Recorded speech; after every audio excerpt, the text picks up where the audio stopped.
Hey girl, Hey, how you doing today? I'm all right. How are you? I'm doing good, thank Okay. you.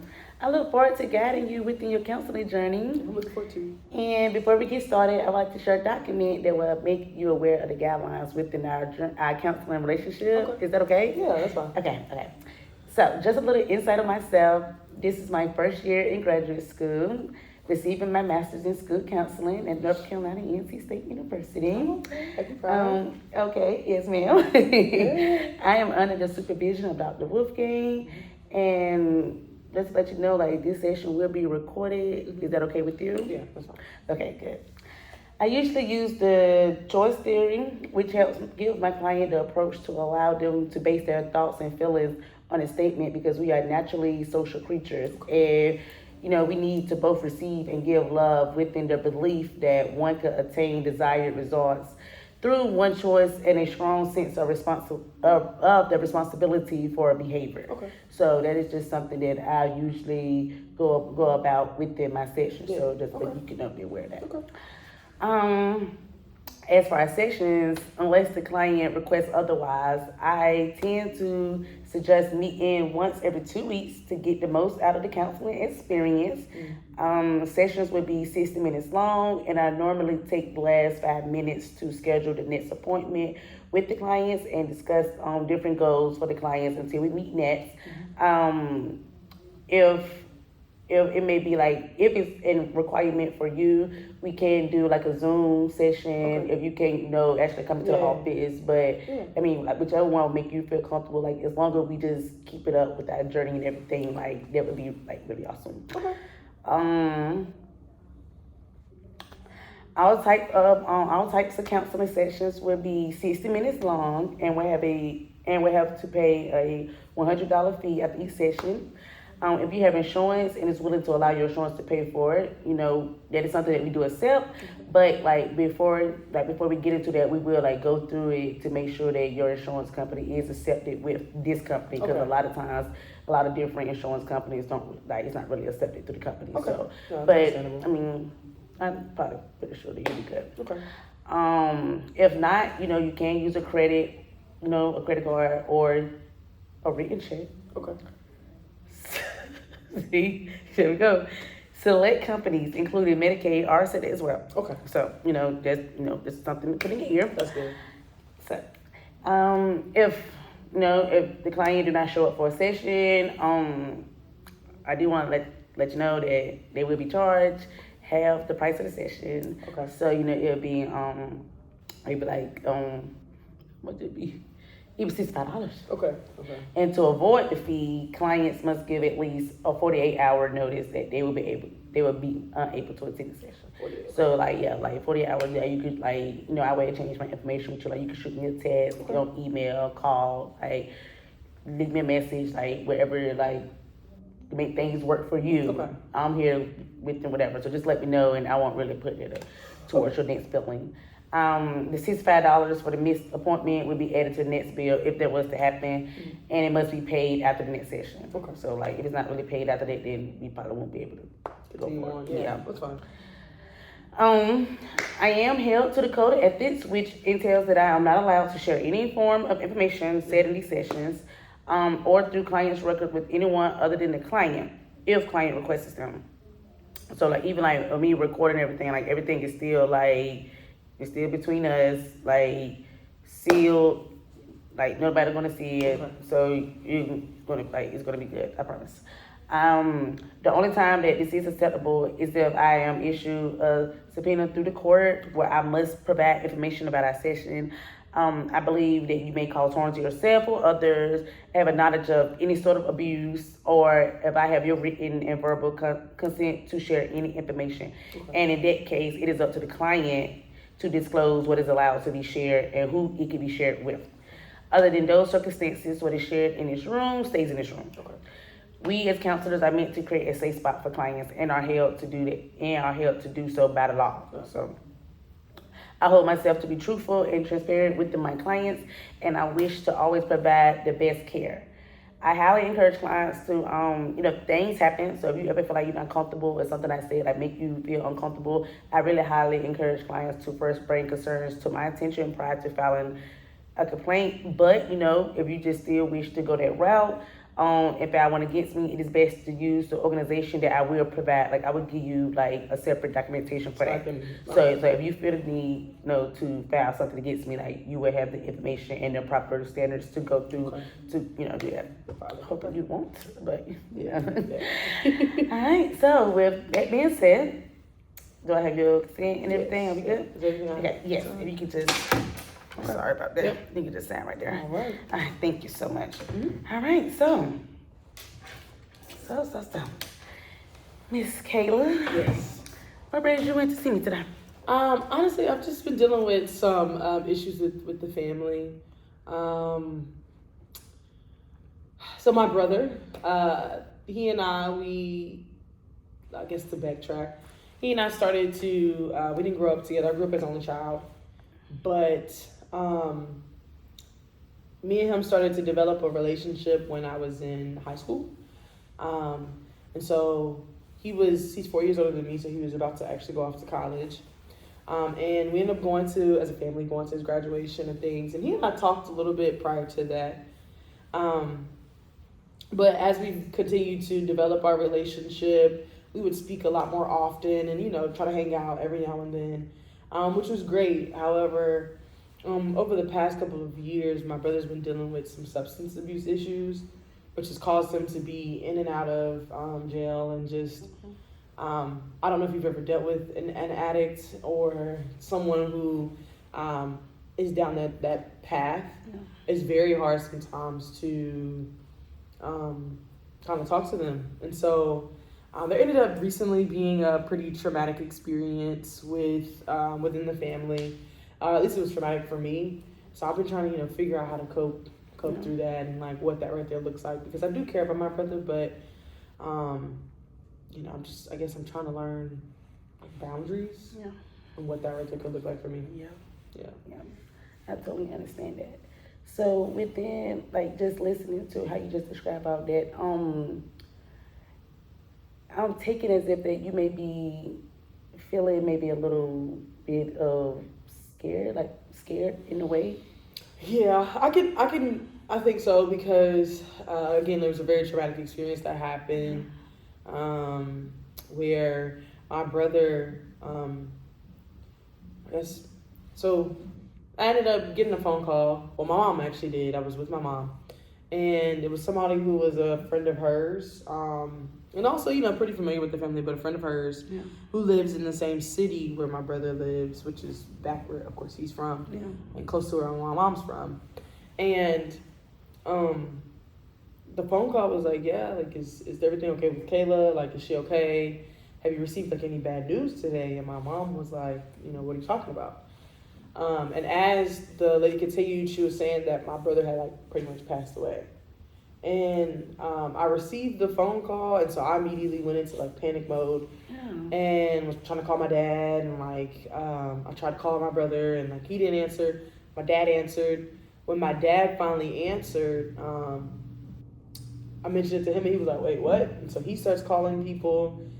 He's like, "Hold on, I'll call you back." And when he called me back, he ended up getting information from somebody who's a nurse in the area that said that he did. And so it was kind of like, oh my gosh. And so as time went on, like I'm trying to process what's going on and just all of that. From then, my my mom's friend ends up calling back and was like, oh, I just heard that he didn't. So it was like a whole bunch of back and forth with people about, oh, he did pass, and then, oh, he didn't. And so it was kind of, dealing with just this, like, what's true, what's not true. What's not, because I'm nowhere near. I'm like 2-3 hours away. So I finally ended up getting in contact with the girl that my brother was, I guess, dating at the time and he was living with. And, I asked, and I was like, is everything okay with Tyler? And she was like, no, like, he's fine. She was like, I've been with him all day and just all the other stuff. Like, he just left with some friends to go out to eat, do it at Chili's or something. So I'm trying to, in me going through the process, I was trying to, just call like around just to figure out like the police station, sheriff station, just to figure out what was true. Yeah. And to hear from her, and I was like, well, he's fine. So I'm calling my dad. Gave you like a sense of release, Yeah. like relief in a way, But it was, it was very scary because it was Yeah. like you go from being so heightened to now, to it's like okay, and you're trying to process. Mm-hmm. And so my dad, the day goes by, I just finally went to sleep. This is a lot. My dad calls me the next day and was kind of filling in some gaps of the story that apparently my brother had overdosed, and he did essentially die, but then he came back to life. And which didn't line up with the story that his girlfriend at the time was telling me, because she was making it seem like none of that had ever happened, none of it was true. So I tried to, contact my brother again to talk to him, but he wasn't there. And again, he wasn't answering his phone, so it was still kind of like, okay. But a couple of days go by, and I finally hear from him. And when I hear from him, it made me feel like a lot more relief, because it was like, okay, she's not necessarily lying to me. He is okay. And even from talking to him, it was kind of like, oh no, I don't know why people are lying on me and just things like that. So I'm like, wow, like that's really messed up that people would lie. to really go to that point too. Yeah. But, about a month or so has, I say recently this situation happened. It's been a couple months now, but about a month or so, my aunt and I, we end up getting together. And my brother will, with him being an addict, sometimes he'll tell me parts of the story, and then he'll tell my aunt the other parts, and we're able to get together and kind of piece it together. Yeah. And so the part that she got was that my brother has a habit of overdosing on purpose. And when I talked to him about it, he was saying he liked the feeling of it. Or I guess when my aunt was talking to him, he liked the feeling of it. And to me, it was like, wow, like you would put yourself in that position for this feeling, but you don't realize, I guess, how your decisions affect the people around you that love you. Mm-hmm. Yeah. And so now my brother's, he's back incarcerated, and so he keeps calling me. And I think now I'm in a space where like I've had a chance to process what had happened, but now I'm trying to learn how to set boundaries where I don't necessarily neglect him, but I'm also making sure I protect and I'm safe for myself. For yourself. Mm-hmm. So have you ever, within like the gap from when you got the phone, when your mom got the phone call, and then you was calling around, like so everyone is calling around. So I know at that time it was, I'm worried, I'm scared, I'm anxious to find out what's going on, like emotions running all over the place, I'm pretty sure. So when you finally like got some confirmation from the girlfriend and your dad and everything, and then when you had to wait that time to contact him, so I could see like at that time you probably was saying that like you had like the bits and pieces like in a way coming together, but when you get it with him, it allowed you to like woosah. Yeah. So and now he's back in the okay. So have you ever thought about maybe because sometimes you can love someone, you can care for someone, you can always tend to still be there for that person, but distance, like like I love you, but I can also love you from a distance, right? Because I could just understand that feeling at that time was so not okay, and the fact that he was able to express to you that, well, not to you but to your aunt, but you put your pieces together, correct? Yeah. Express that he enjoys that feeling, and just to put it out there, it just sounds a little selfish. Yeah. It sounds a little selfish. I think that too, and I think part of me is upset with him. So it went from me being very angry, that angry coming in, with it, because it's like, again, your decisions don't just affect you; they affect everybody, and I think I'm upset with him too because it's like you lied to me, like to my face, because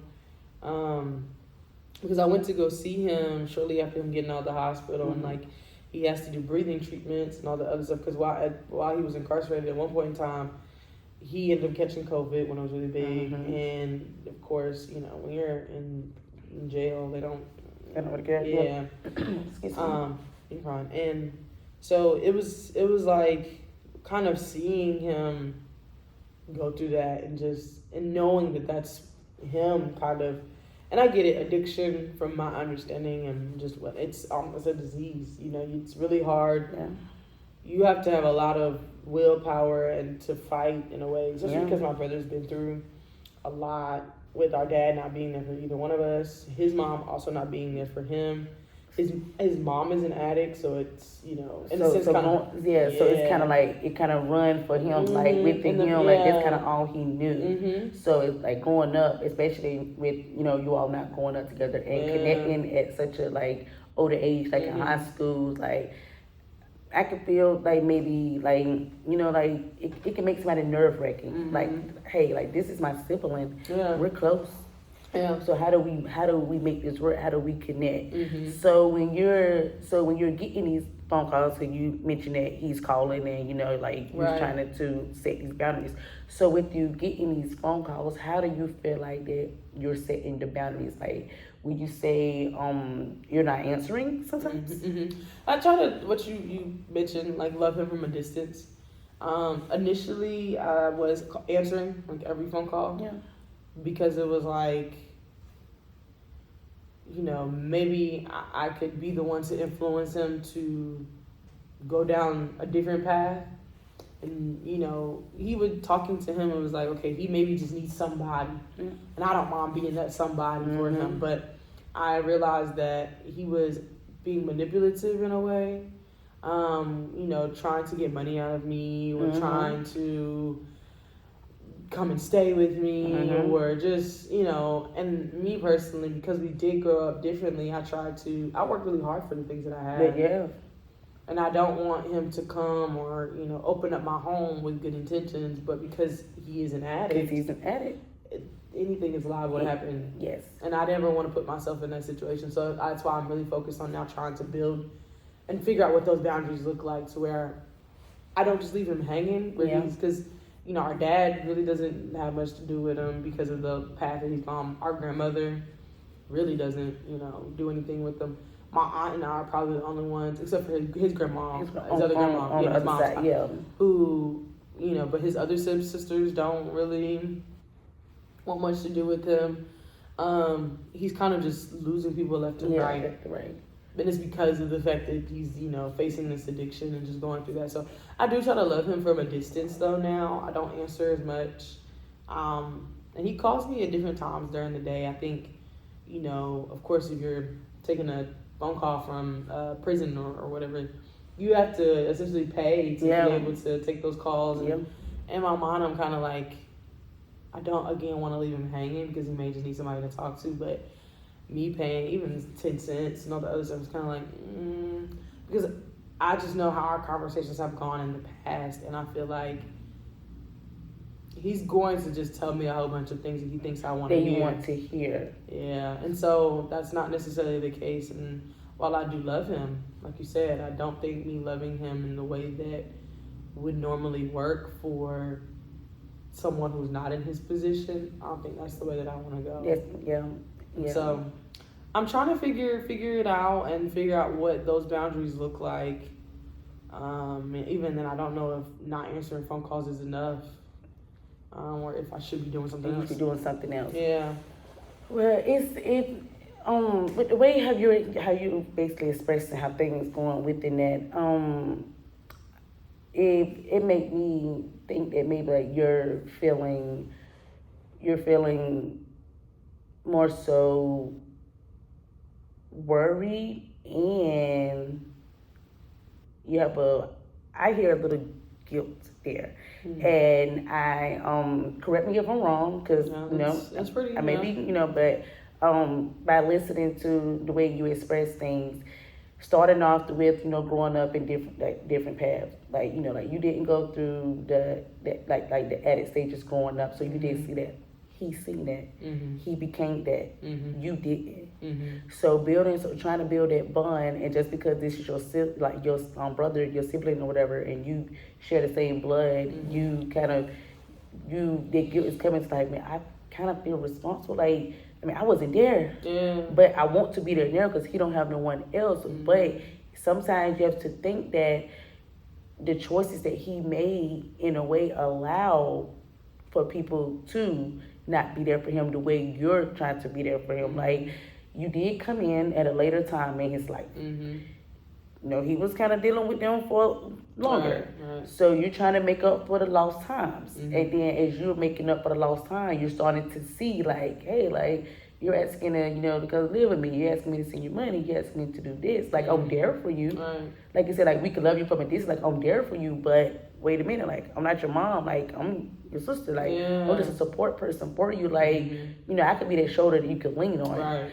So, so what would be very, like, interesting for me would be, for our next session, I do want to talk about some things that I will like for you to do, so we can see, like, how that would affect you. Like, I don't know if you ever heard about the it's like a little exercise that I do, and I do it on myself a lot.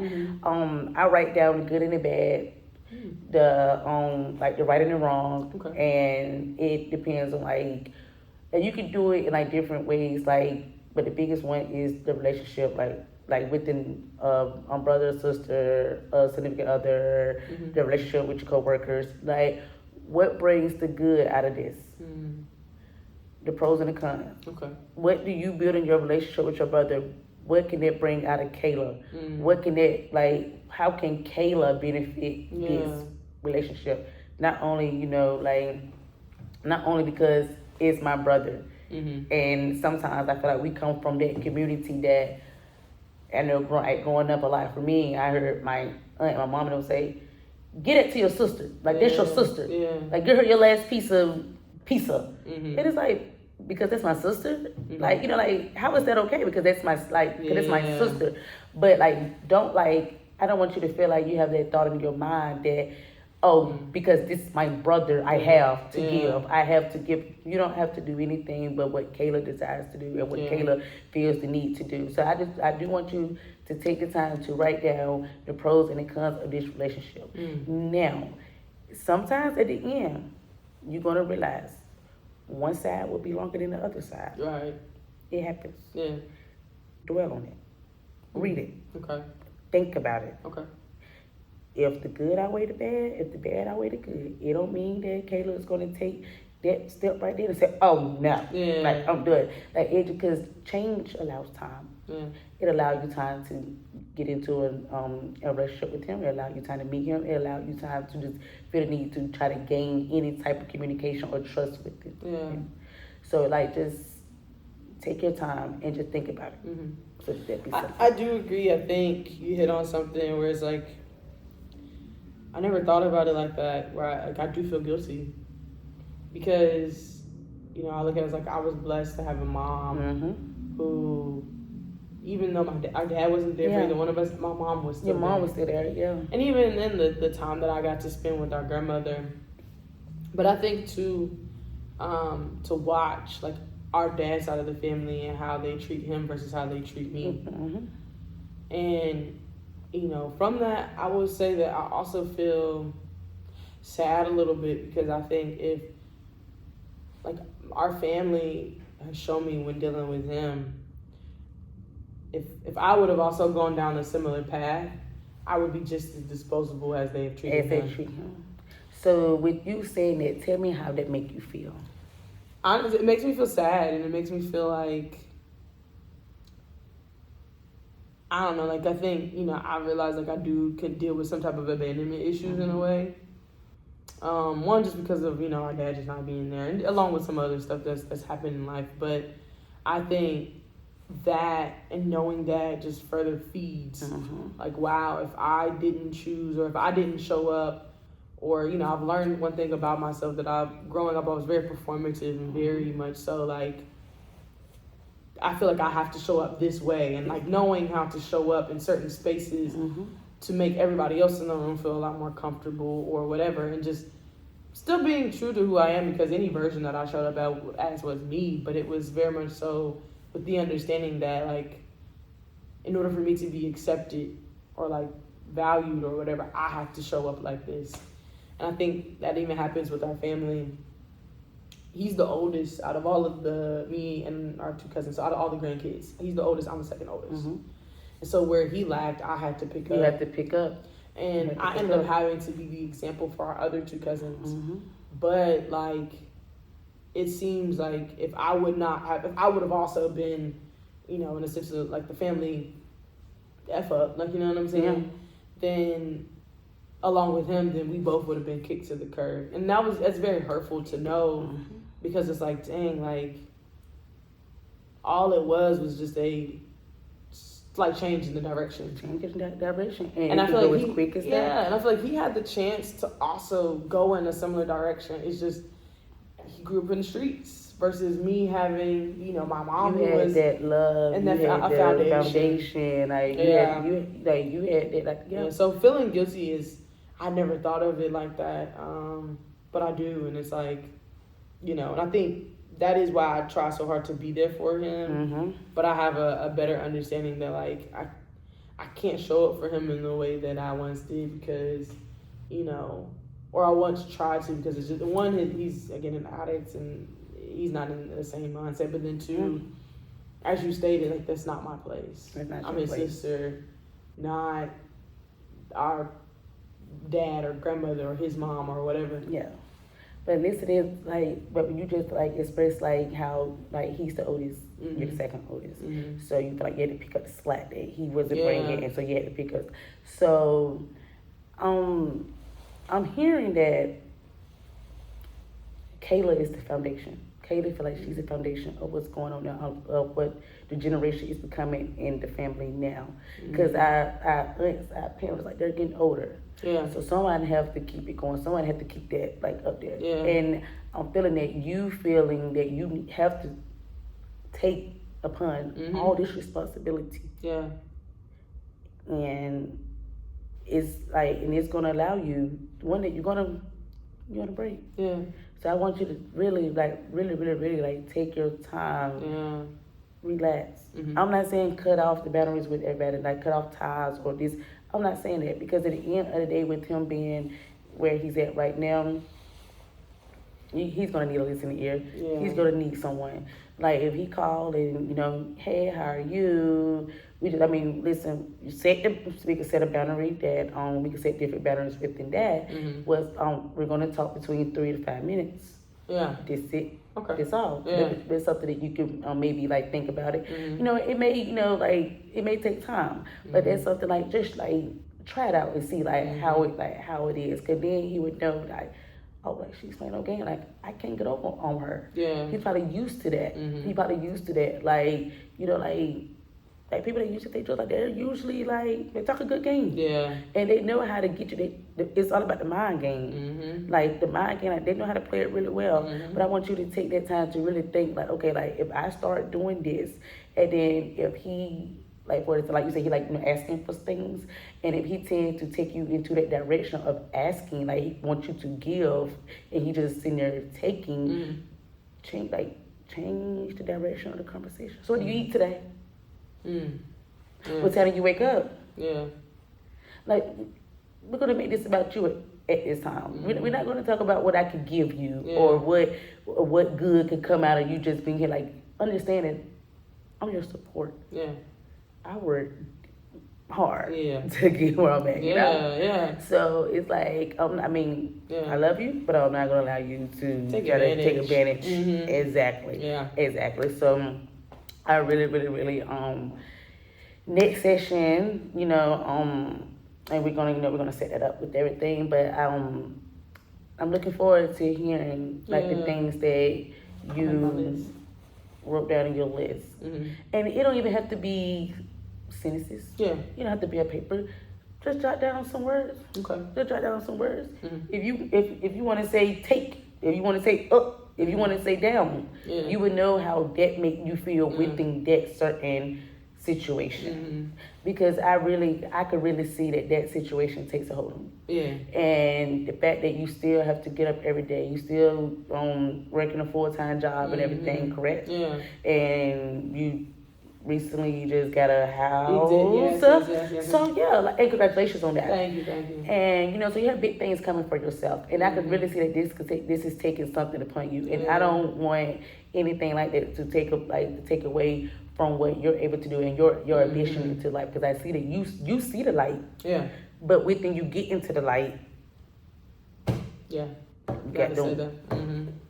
You gotta get to it. So that's what I'm working on. Okay. But I definitely do my homework, and I thank you for kind of shedding some light on some of the things that I hadn't really thought about. Yeah. I do look forward to our next session. So thank you.